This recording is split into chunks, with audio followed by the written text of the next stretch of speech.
All right, we're in the middle of surveying some of the genres that are found in Scripture as part of our study in how to read the Bible as literature. We are in the middle of looking at epistles, and we have said that the epistles have five basic elements to them.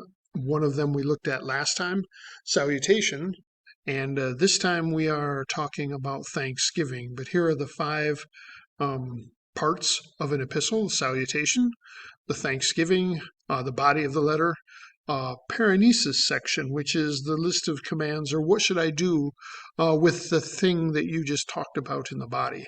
What should be my application, my response? And then a conclusion that sort of matches the salutation. It might be some personal information, some housekeeping things, greetings back and forth, and a blessing from the writer to his audience. So those are the basic elements of a New Testament epistle, and we're working through them one at a time. So let's talk a little bit about what it means to look at the Thanksgiving section. The Thanksgiving section is usually right after the greeting and before the body of the letter, before he gets into the discussion. Got to tell you, the book of Philippians is sort of intimate. It's hard to know where the Thanksgiving section begins and ends. And he gets into the body of the letter. They're almost interwoven because the letter is such a personal one. But usually you'll see the Thanksgiving right after the greeting and before he gets into the topics, the theme that he wants to address, the occasion of the letter. There is usually the Thanksgiving is addressed not to the audience, but to God for the audience. That's an important distinction because the audience doesn't want to know that they should be praised. They want to know that somehow they've done something that matters to God. And so when Paul writes and gives thanks to God for them, do you see how encouraging that could be? The Thanksgiving may also include kind of an inventory. Here are the ways in which you have impacted the ministry, the way you've impacted my life. And so there will be some specifics mentioned in the Thanksgiving about how they have helped. And then often in the Thanksgiving section, prayer is intertwined. The author will break into prayer for the recipients while giving thanks to God, and then asking God to bless the recipients, that ministry that they've had will continue to blossom more and more. So that's what we have in the Thanksgiving section. You will usually have these kind of elements.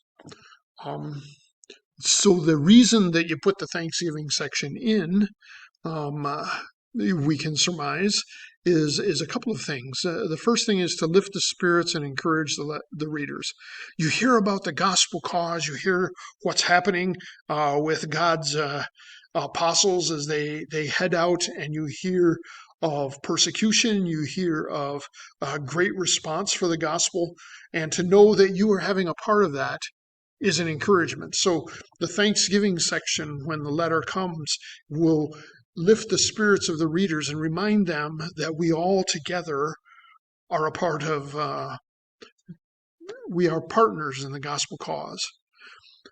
The function of the Thanksgiving section could also be pastoral, to help to strengthen the relationship between the sender and the recipients. So the way in which he gives thanks reminds them that they're an intimate part of what Paul or another apostle is trying to accomplish, and it strengthens that relationship. And then he may also want to be saying, let's do this more and more. So it might be serving in a function of exhortation. I'm grateful for what you have already done, and may you continue to do that more and more for the sake of the gospel cause.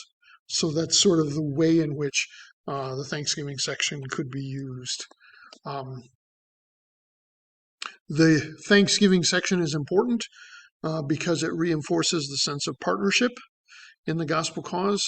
It reminds and gives thanks for the help that has been received, reminder that they're all together working to serve Christ, and helps to, except perhaps, as we mentioned earlier, the letter to Galatia flattens the authority structure of the church.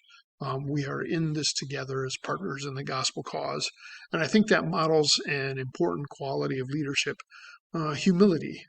Um, Now, what we haven't talked about yet is we have these 5 sections of an epistle. What if one of them is missing? I'll let you examine the epistles and find it for yourself, and I've probably already intimated it a few times where Paul has a bone to pick with a particular church, but there is one letter that doesn't have a Thanksgiving section, and we may then surmise that well, I'll let you take a look at it and figure out which way that ought to go. So, if you want to learn more about the Thanksgiving section or about the genres in particular, more about the epistles, make sure you check out Leland Ryken's series. Thanks for joining me.